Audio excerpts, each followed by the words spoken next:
Hello guys, welcome back to legal lines. तो आज हम बात करेंगे right to freedom of religion. एक बहुत ही इम्पोर्टेंट फंडामेंटल राइट, और इसमें आर्टिकल 25, 26, 27, 28 ये सब में हम डील करेंगे। और चलो शुरू करते हैं फिर।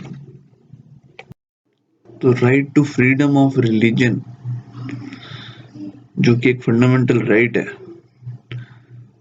वो मिलता है हमें आर्टिकल 25 टू आर्टिकल 28 में। ये 4 आर्टिकल हैं जो हमें इसके लिए पढ़ने हैं। So let's start with Article 25. Article 25 क्या बोलता है? बोलता है subject to public order, morality and health and to the other provisions of this part. All persons are equally entitled to freedom of conscience and the right to freely profess, practice and propagate their religion. ये बोलता है। सबसे पहले हमें ये समझना चाहिए कि रिलीजन होता क्या है। रिलीजन होता है कि किसी भी, it is something very personal to you, ठीक है। It is a matter of faith, belief, ठीक है।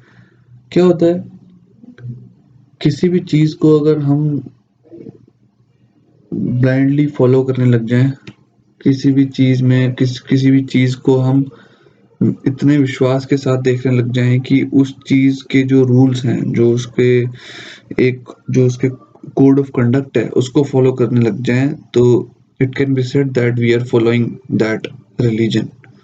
रिलीजन जो डिफाइन किया ही नहीं जा सकता है।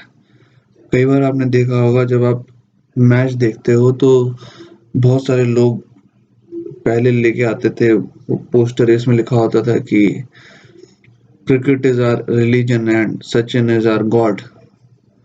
तो उनके लिए क्रिकेट ही रिलीजन था। They were following cricket in such a manner that they thought that कि यही सब कुछ है हमारे लिए और कुछ नहीं है। तो ऐसे ही रिलीजन होता है। Religion is something which is your identity. Exactly define कर ही नहीं सकते हैं आप रिलीजन को, ठीक है। अब क्या होता है, कोई भी रिलीजन है उसमें 4 चीजें जरूर होंगी। जितने भी religion around the world, you will find 4 basic things. What are those 4 basic things? The first one is satya, that is truth. The second one is dharma, that is your conduct. The third one is Shanti, that is peace, and the fourth one is Prem, that is love. So these 4 things are pillars of any religion. If there is any religion formed, then it will be formed on these pillars. Any religion devoid of these principles, these pillars, is no religion. So हमें ये सब चीजें ध्यान में रखनी है।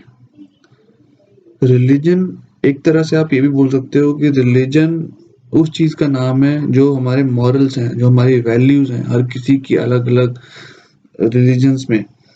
तो उन मॉरल्स को फॉलो करना, उन उन उन मॉरल्स को, उन रिलीजन में जो हमारे कोड ऑफ कंडक्ट है कि हमें ऐसे काम करना है, ऐसे नहीं करना है, उसको फॉलो करने को रिलीजन बोलते हैं, ठीक है। अब क्या है कि हमें ये समझना बहुत ज़रूरी है कि जो आर्टिकल 25 है, ये बनाया क्यों होगा।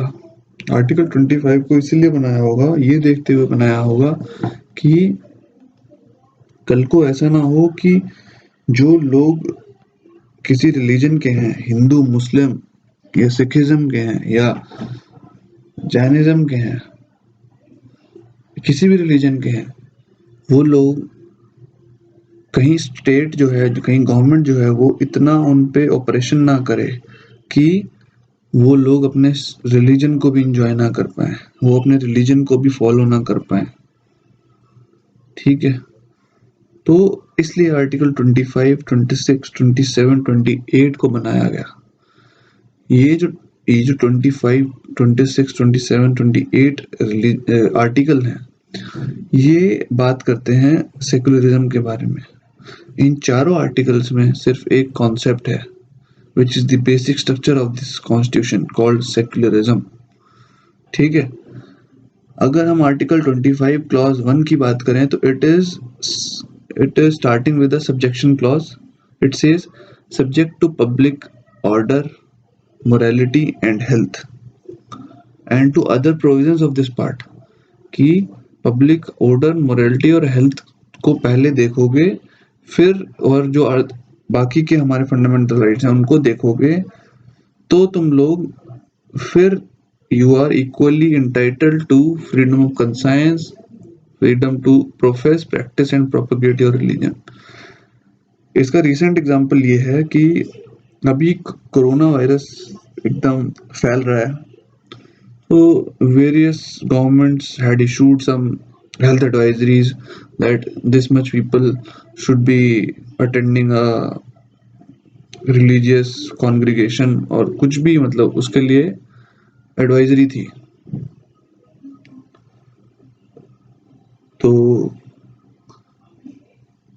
जो भी जितने भी हमारे रिलीजियस जो भी हमारे चल रहे थे इवेंट्स, जहाँ पे लोगों को वो चल रहा था हमारा, जैसे तबलीगी जमात का एक इवेंट था, दूसरा इवेंट और भी बहुत इवेंट थे.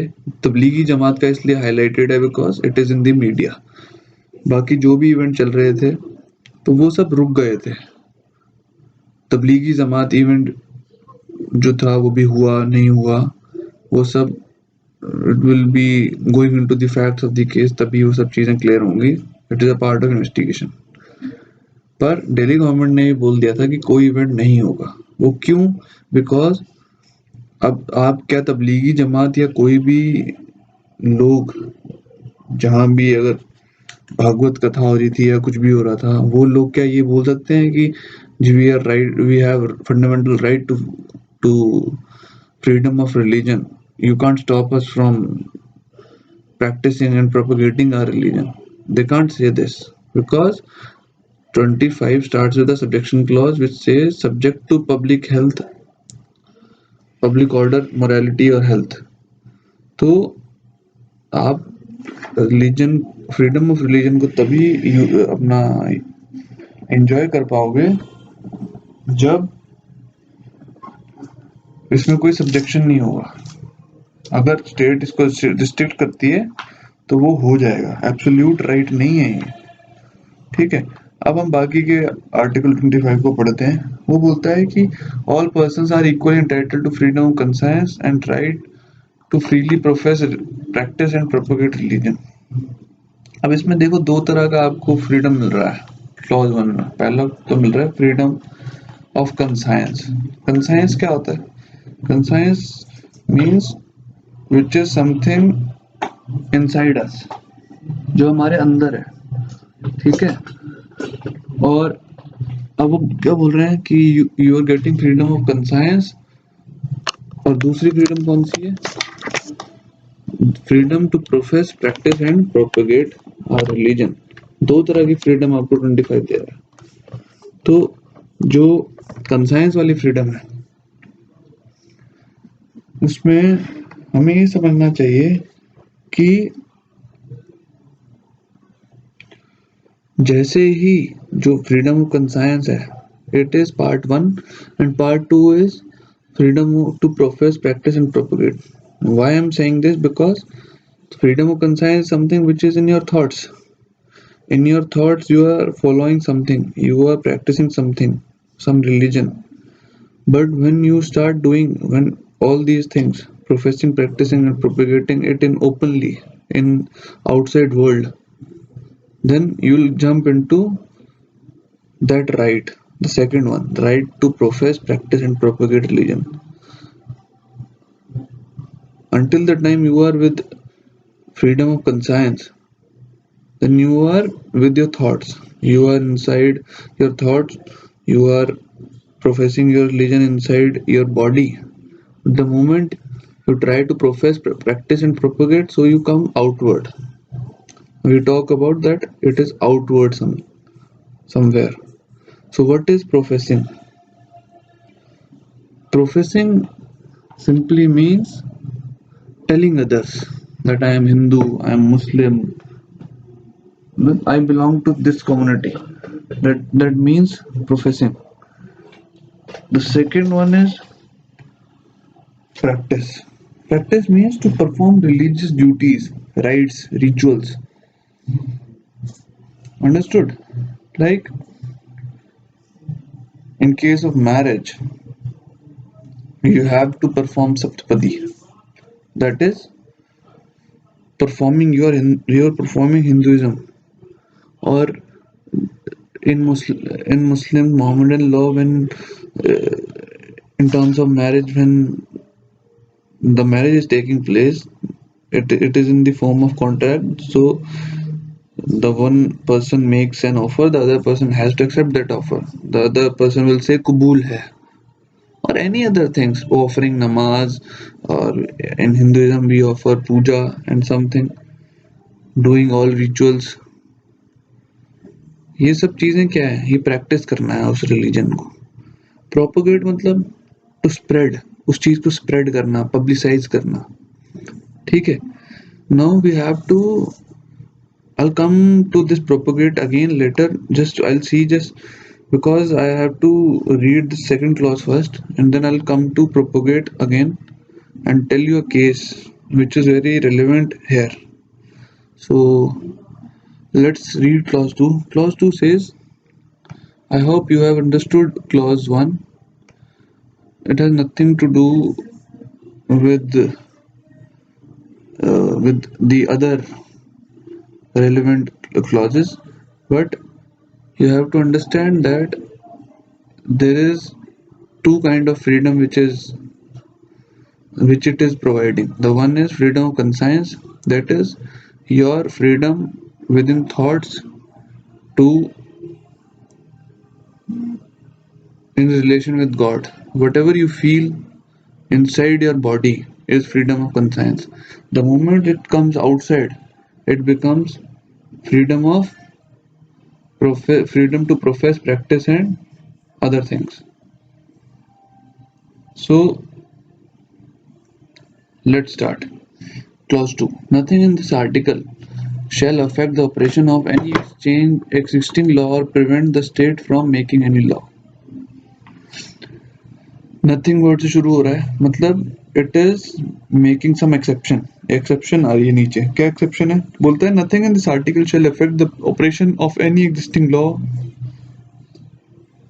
और prevent the state from making any law. कि भाई इस आर्टिकल में जो भी लिखा है इन क्लॉज 1, ठीक है, ये अगर कोई एग्जिस्टिंग लॉ है उसको अफेक्ट नहीं करेगा, पहले से कोई एग्जिस्टिंग लॉ है उसको अफेक्ट नहीं करेगा, कोई लॉ बना दिया है तो उसको अफेक्ट नहीं करेगा. और prevent the state from making any law, और कोई भी गवर्नमेंट को या स्टेट को कभी भी रोकेगा नहीं लॉ बनाने के लिए. किन चीज़ों में? दो चीज़ों में, regulating or restricting any economic, financial, political or other secular activity which may be associated with religious practice. किसी भी चीज को रेगुलेट या रिस्ट्रिक्ट करने के लिए. रिलीजन जो है मैं भी आपको अगले थोड़ी देर में बताऊंगा कि how is it divided, what kind of religious practices you can restrict. This clause 2 will be dealt just in a moment. अभी मैं आपको बस रीड करके बता रहा हूँ. अगला क्या है? Providing for social welfare and reform or the throwing open of Hindu religious institutions of public character to all classes and sections of Hindus. ये बेसिकली वो है कि कोई भी सोशल वेलफेयर चीजें करनी हो, ठीक है, तो उसके लिए in terms of Hindu religion, तो उसके लिए ये सेकंड क्लॉज है. ठीक है, कुछ नहीं है उसके, बस इतना ही बोलता है कि भाई जो भी सोशल वेलफेयर चीजें होंगी उसमें अपना हिंदू रिलीजन में उसके लिए स्टेट जो है वो लॉ बना सकती है. बस इतना सा बोलती है. इसमें ऐसा है कि स्टेट जो है वो जो हमारे अनटचेबिलिटी हमारे एक समाज में थी पहले, उसको इरेडिकेट करने के लिए, अगर कंट्री के प्रोग्रेस के लिए अगर स्टेट कुछ करना चाहती है तो वो कर सकती है. और ये लिखा है throwing open of Hindu religious institutions of a public character to all classes and section of society. इसमें ये है कि यार मान लो कि एक कोई मंदिर है, अब मंदिर तो खोल दिया, अब हर कोई नहीं जा सकता वहाँ पे। हिंदूज़ में कई कई जगह ऐसा है कि जहाँ हिंदूज़ में हर कोई नहीं जाने देंगे। तो वहाँ पे स्टेट जो है वो लॉ बना सकती है, ठीक है? जैसे सबरीमाला टेम्पल है, वहाँ पे सर्टेन एक कैटेगरी है, category of people can enter in that temple. So यहाँ पे स्टेट एक लॉ बना सकती है जहाँ पे वो क्या बोलेगी कि नहीं नहीं, all classes and sections of Hindus can enter this temple. ऐसा क्यों है? बिकॉज सोशल वेलफेयर हो रहा है। ऐसे स्टेट लॉ बना सकती है, ठीक है? अब इसमें क्या है, और एक और चीज़ ये समझ लो कि जैसे कोई जो कई बार ऐसा होता था कि जी कोई कोई एक सर्टेन कास्ट का होगा या सर्टेन कोई प्रिविलेज्ड अंडर प्रिविलेज्ड कास्ट, और ये सब चीज़ें देखी जाती थी, अनटचेबिलिटी, ये सब चीज़ें देखी जाती थी पहले। तो इसको रोकने के लिए भी स्टेट जो है वो लॉ बना सकती है। ये सिर्फ क्लॉज 2 एक एनेबलिंग प्रोविजन है जो कि स्टेट को लॉ बनाने के लिए एनेबल करता है कि आप यहाँ यहाँ लॉ बना सकते हो और यहाँ यहाँ कर आप आर्टिकल 25(1) के क्लॉज को रिस्ट्रिक्ट कर सकते हो। तो सब्जेक्शन क्लॉज तो है ही उसमें ऊपर, पर क्लॉज 2 भी एक रिस्ट्रिक्टिव प्रोविजन है जहाँ पे वो 25 को स्टेट जो है लिमिट कर सकती है, और वहाँ पे लोग ये नहीं बोल सकते कि हमारा right to freedom of religion जो है वो वायलेट हुआ है।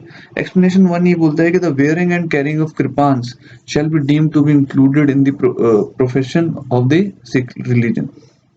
तो आपको पता है कि सिखिज्म में जो निहंग सरदार जी होते हैं वो कृपान लेके चलते हैं। तो वो यहाँ पे बोला हुआ है कि वो उनके प्रोफेशन में माना जाएगा, वो ये माना जाएगा कि they are telling us that I am a sardar. तो उसमें कोई प्रॉब्लम नहीं है, वो बोल रहे हैं, इंक्लूड कर रहे हैं उसको। एक्सप्लेनेशन 2 बोलता है इन सब clauses B of clause 2, clause B में जो लिखा है providing for social welfare and reforms shall be construed as including a reference to persons professing the Sikh, Jain और Buddhist religion। मतलब जो क्लॉज 2 का जो बी है प्रोवाइडिंग फॉर सोशल वेलफेयर, इसमें हिंदू में सिख, जैन और बुद्धिस्ट को भी इंक्लूड कर लिया गया है। बस ये लिखा हुआ है इसमें। आपको मैंने होपफुली क्लॉज 25 क्लॉज 1 और 2 अच्छे से समझा दिया है। अब इसको और एक्सटेंसिवली डील करने के लिए हमें आगे चलना पड़ेगा। तो चलो आगे देखते हैं आगे क्या है। तो इससे बहुत अच्छे समझ में आया। इसमें ये है कि एक एसेंशियल पार्ट ऑफ रिलीजन है, सबसे अंदर जो कोर है, उसके बाद है other activities associated with religion, और तीसरा है प्योरली सेक्युलर एक्टिविटीज। तो ये जो दो चीजें हैं ना, other activities associated with religion और प्योरली सेक्युलर एक्टिविटीज, ये वो चीजें हैं जहाँ पे स्टेट जो है वो कंट्रोल कर सकती है, स्टेट जो है लॉ बना सकती है, जो कि मैंने आपको क्लॉज 2 और क्लॉज 2 के ए और बी में जो चीजें लिखी हुई हैं वो ये दोनों ही हैं, other activities associated with religion और प्योरली सेक्युलर एक्टिविटीज। इन दोनों को स्टेट जो है रेगुलेट कर सकती है, यही उन दो क्लॉज में लिखा हुआ है, ठीक है? तो इससे पाए चार्ट है, इससे बहुत अच्छे समझ में आपको आएगा। इसमें क्या है, जो एसेंशियल पार्ट है ना रिलीजन का, उसको आप हैम्पर नहीं कर सकते, उसको छेड़ ही नहीं सकते। अगर आपने उसको छेड़ा तो आप किसी का फंडामेंटल राइट ऑफ रिलीजन जो उसको दे रखा है आपने, वो आप ले रहे हो, आप छीन रहे हो, ठीक है? अब क्या होता है कि अब एसेंशियल पार्ट ऑफ रिलीजन का हम एग्जांपल देखते हैं क्या हो सकता है। हाँ, एसेंशियल पार्ट ऑफ रिलीजन का ये एग्जांपल है जो मैंने आपको अभी थोड़ी देर पहले बताया है कि एक मान लो एक मैरिज हो रही है, मैरिज में अगर सप्तपदी ना हो तो वो मैरिज वॉइड है एज पर हिंदू लॉ। तो अगर सप्तपदी नहीं हो रही है तो मैरिज वॉइड है, तो मैरिज वॉइड है तो उससे क्या होगा कि your marriage is not religious, it is something which is essential part of your religion. तो वो एट द कोर ही वॉइड हो गई, वो उसमें कुछ है ही नहीं, वो marriage will not be deemed to be a marriage, marriage ही नहीं मानी जाएगी। तो वो एसेंशियल पार्ट है, ये समझो। दूसरा है other activity associated with religion, ये है कि मान लो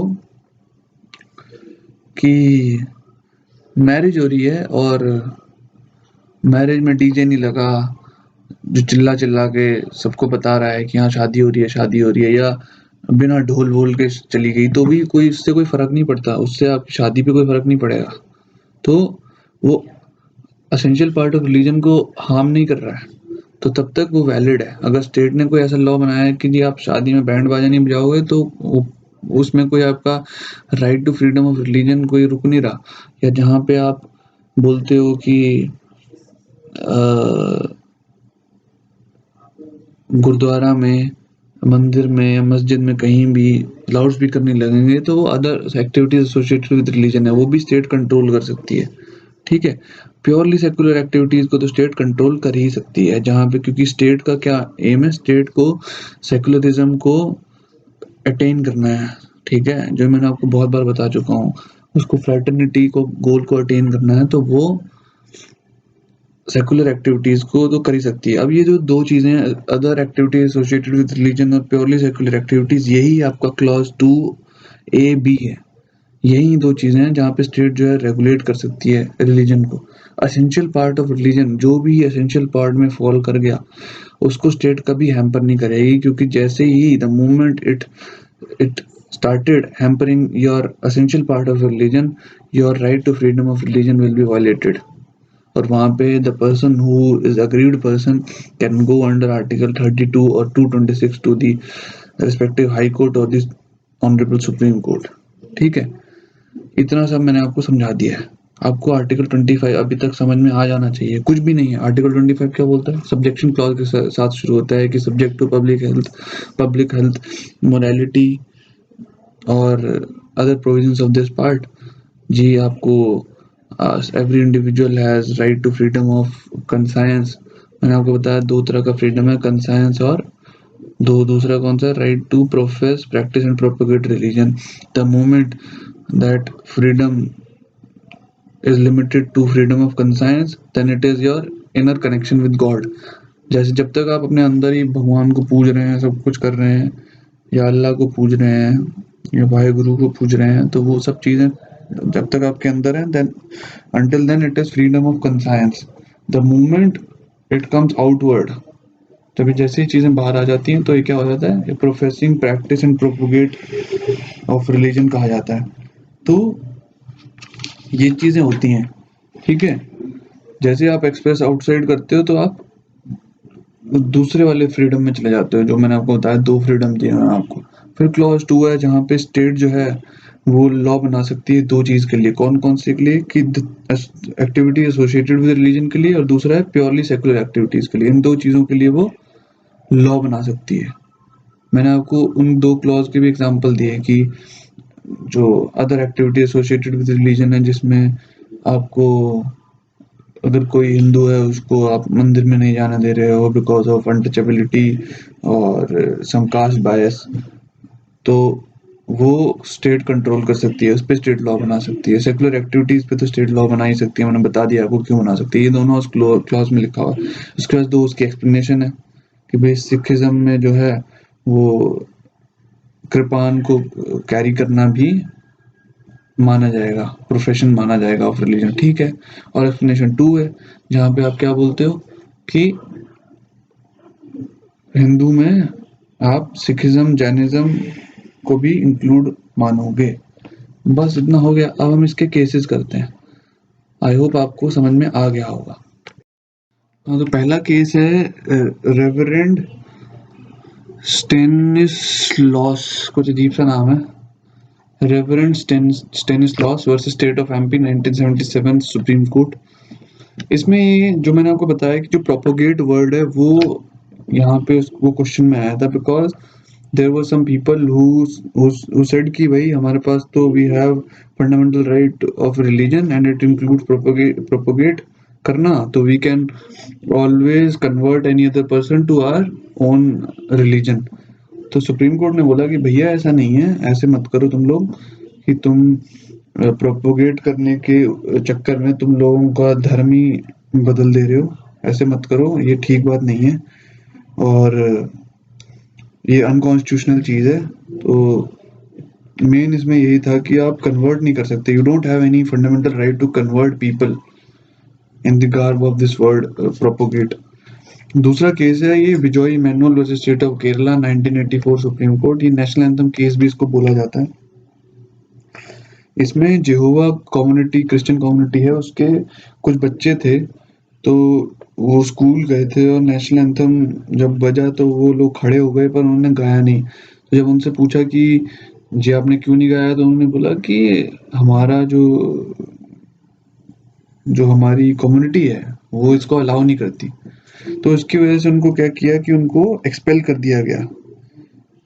तो जहाँ से फिर उनको एक्सपेल करा तो हुआ क्या कि जब वो मैटर कोर्ट में गया तो बच्चों की तरफ से जो एडवोकेट्स थे उन्होंने बोला कि जी it is their fundamental right to freedom of religion, कि भाई हम जो हैं मतलब हमारी मर्जी है, हम नहीं बोलेंगे, हम नहीं बोले। पर इससे प्रॉब्लम क्या हुई कि सामने वाली जो पार्टी थी, उन्होंने स्टेट जो थी उन्होंने ये भी बोला कि इन्होंने डिसरिस्पेक्ट भी करा है नेशनल एंथम को। तो सुप्रीम कोर्ट के पास जब मैटर गया तो सुप्रीम कोर्ट ने बोला है कि जब जैसे ही ये लोग नेशनल एंथम के लिए खड़े हो गए तो there is no question that they have showed disrespect to national anthem. तो हम ये तो बोल नहीं सकते कि फंडामेंटल ड्यूटीज जो है वो वायलेट हुई हैं। और तो इसलिए सुप्रीम कोर्ट ने जो है इनका जो जो इन्होंने एक्सपेल करा था स्कूल से वो इन्होंने सेट असाइड कर दिया था। और सुप्रीम कोर्ट ने डायरेक्शन दिया था कि बच्चों को रीएडमिट किया जाए कोर्ट अपना स्कूल में।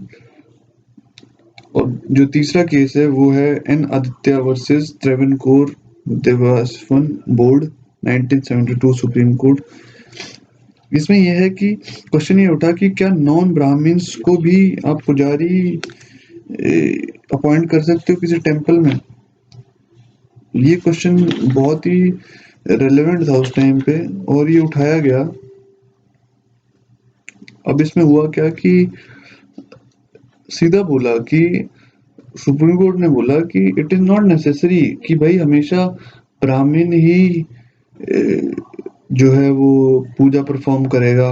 बोला कोई भी इंसान जो कि फुलफिल कर देता है the conditions of priesthood can perform puja. ऐसा नहीं है कि सिर्फ एक ब्राह्मण को ही आप पुजारी आप अपॉइंट करोगे। तो एक बहुत ही बड़ा एक केस था जहाँ पे यही इशू उठा कि क्या अभी नॉन ब्राह्मण भी पुजारी बन सकते हैं टेम्पल में। सुप्रीम कोर्ट ने बहुत अच्छी बात बोली कि ऐसा नहीं है कि पहले क्या होता था कि ये जो लोग होते थे जो नॉन ब्राह्मण्स होते थे तो उनको उनको ये सब पढ़ने की वो ही नहीं होती थी, परमिशन ही नहीं होती थी कि जी आप लोग ये जो जितना भी जो विद्या होती है वैदिक लिटरेचर होती है परफॉर्म थ्रेड व्रेड ये सब अलाउ नहीं करते थे, सिर्फ ब्राह्मण ही लोग पहनते थे। तो पहले तो बात ऐसी थी पर अब सिचुएशन चेंज हो चुकी है तो हमें सबको ही अलाउ करना चाहिए। तो इसलिए उन्होंने अलाउ किया था और इन्होंने राइट दिया था कि नॉन ब्राह्मण्स भी बन सकते हैं, वो भी अपॉइंट हो सकते हैं किसी भी टेम्पल में। अगला केस है AS Narayana versus state of Andhra Pradesh. तो ये AS Narayana versus state of Andhra Pradesh में क्या हुआ कि इन्होंने यही क्वेश्चन था कि क्या स्टेट जो है वो अर्चका को अपॉइंट कर सकती है। अर्चका भी एक तरह के पुजारी होते हैं तो क्या उनको अपॉइंट कर सकती है। तो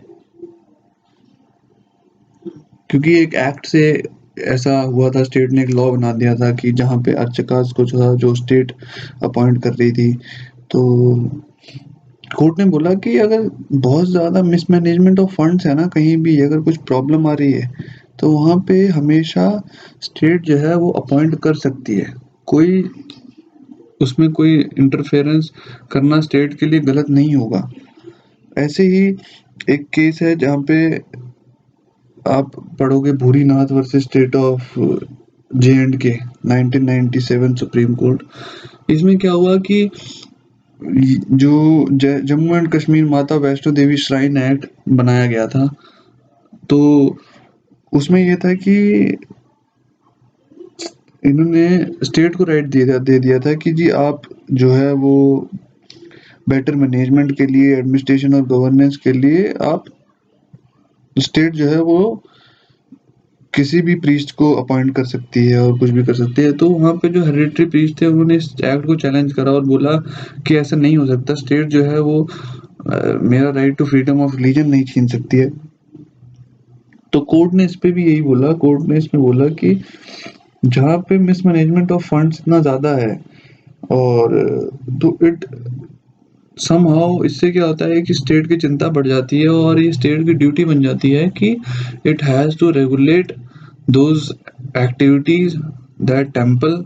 तो इसलिए ये इस एक्ट को भी इन्होंने वैलिड माना था और इन्होंने ये भी कहा कि जो सर्विस ऑफ प्रीस्ट है, प्रीस्ट का जो काम है मंदिर में, वो एक प्योरली सेकुलर एक्टिविटी है और उसके लिए हमेशा गवर्नमेंट जो है वो स्टेट जो है 25 क्लॉज 2 में हमेशा उसको रेगुलेट कर सकती है, उसको कोई प्रॉब्लम नहीं है। और अगला क्या है, अगला बहुत इंपॉर्टेंट केस है Ismail Faruqui versus union of India 1994। इसमें ये क्वेश्चन था कि क्या हम प्लेस ऑफ वर्शिप को एक्वायर कर सकती है स्टेट, क्या उसके लिए कोई लॉ बना सकती है। तो मैंने आपको बताया था कि स्टेट हर चीज पे लॉ बना सकती है until unless it is violating the essential part of that religion। तो इस पे सीधा यही आया कि कोर्ट ने बोला कि सुप्रीम कोर्ट ने बोला कि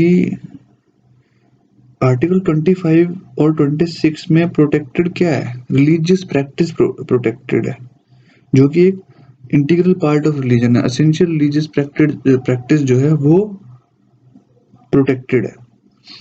पर अगर कोई प्रैक्टिस ऐसी है which is not essential for religious practice, तो वो आप स्टेट रेगुलेट कर सकती है। तो बोला कि भगवान कभी ये नहीं बोलते कि जी हमें इसी जगह पे बैठ के ही आप पूजा करो तभी हम सुनेंगे, नहीं तो हम नहीं सुनेंगे। तो बोला offering prayers is an essential practice but where to offer prayer is not an essential practice. तो इसलिए वो एक्ट को उन्होंने वैलिड बताया और बोला कि जी स्टेट जो है वो बिल्कुल एक्वायर कर सकती है प्लेस ऑफ वर्शिप अगर ज़रूरत हो, और उस प्लेस में अगर ऐसा ना हो कि जी उसी प्लेस में बैठ के ही पूजा करो तो it forms an essential part of the religion. तभी तो जो अदर पार्टी है that has to prove that I am offering prayers here, then I have to that party has to prove that this is essential part of that party's religion। और अगर वो हटा दिया तो आप 25 को वायलेट करोगे, ये था। उसके बाद एक क्वेश्चन आया, church of God full gospel in India versus KKR-MC welfare association 2000 supreme court. इसमें क्वेश्चन ये था कि जी क्या आप लाउड स्पीकर वगैरह के लिए, जो मैंने आपको बताया other activity associated with religion, क्या उसके लिए लॉ बना सकती है स्टेट।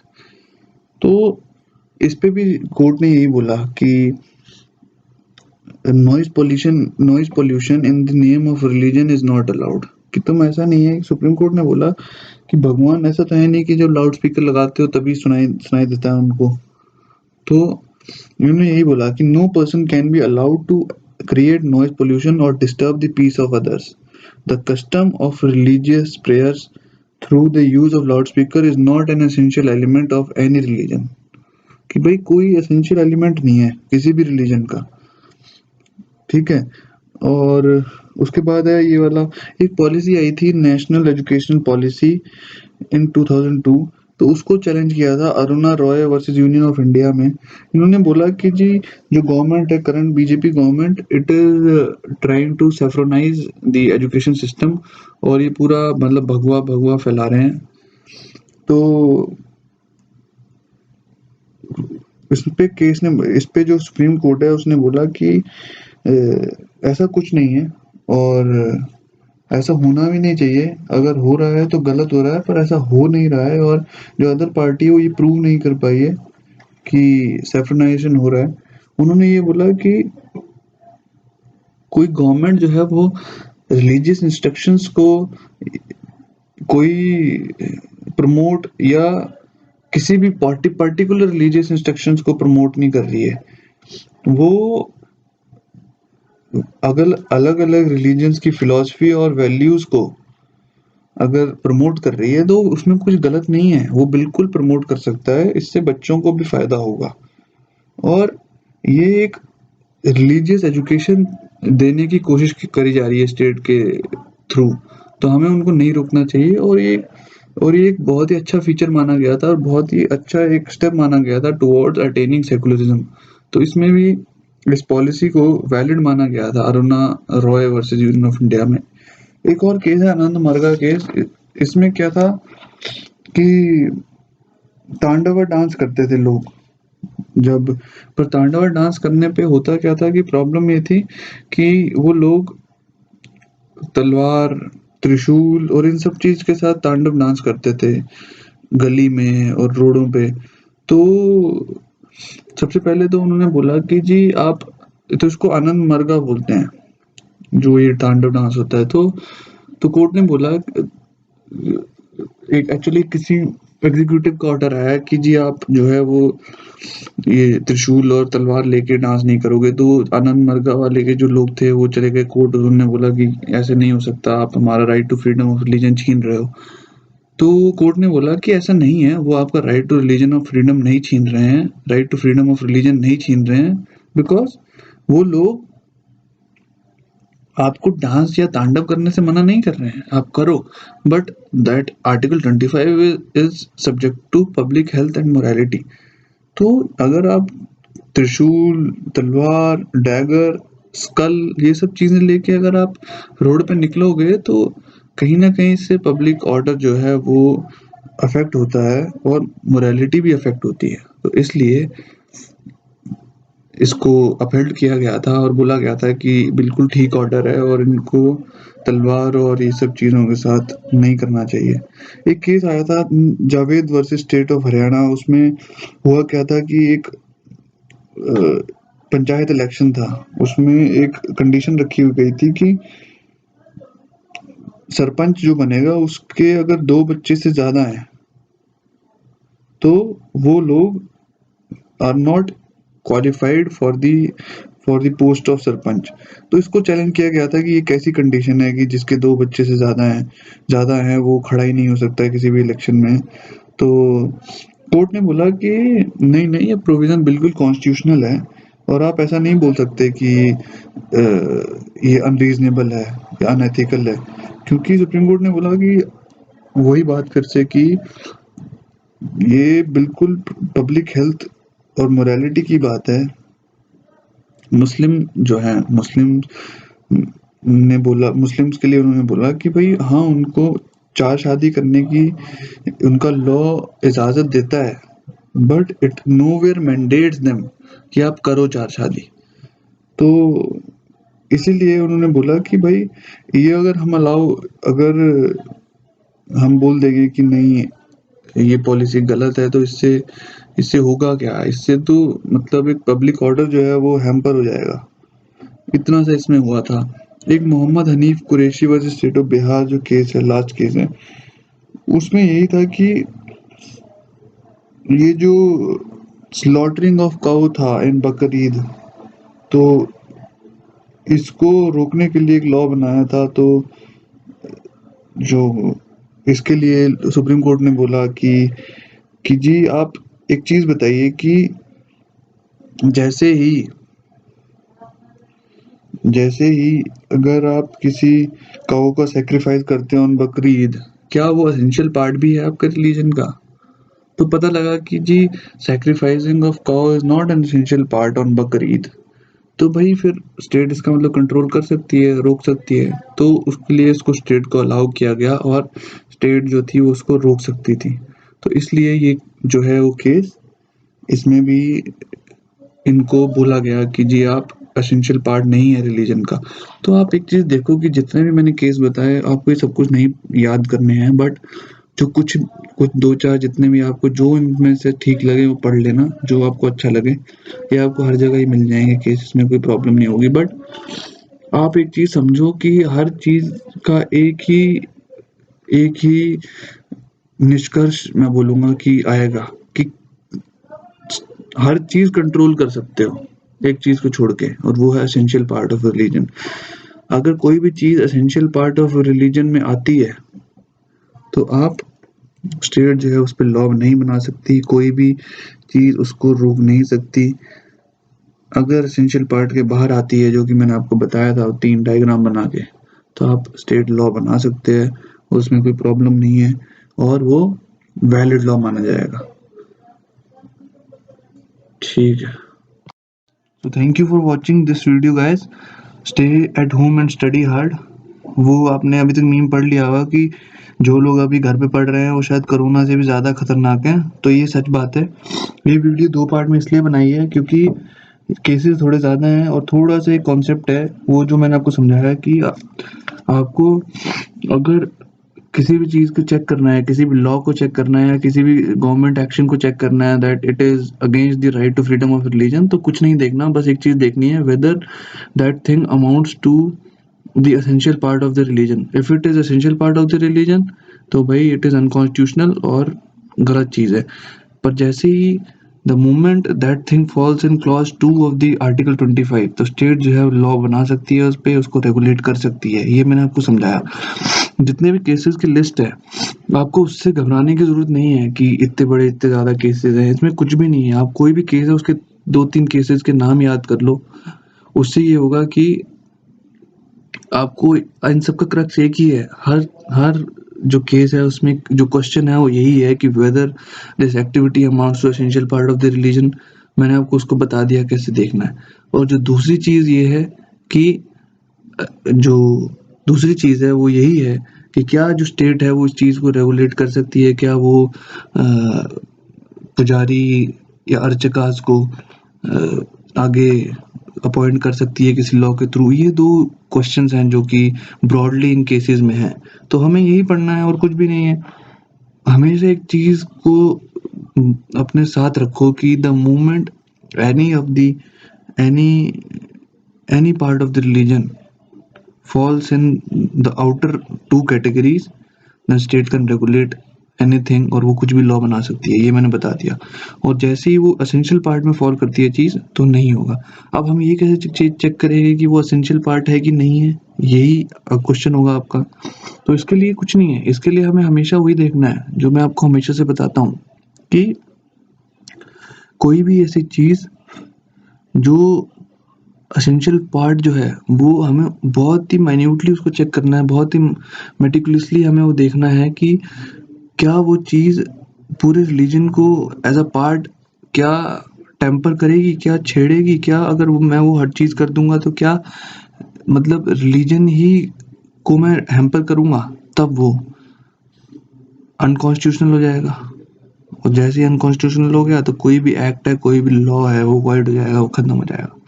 बस इतना सा आपको इसमें समझना है। आर्टिकल 26, 27, 28 कल वीडियो डालूंगा, कल आपको समझाऊंगा अच्छे से। अभी तक के लिए इतना ही। Thank you so much, take care.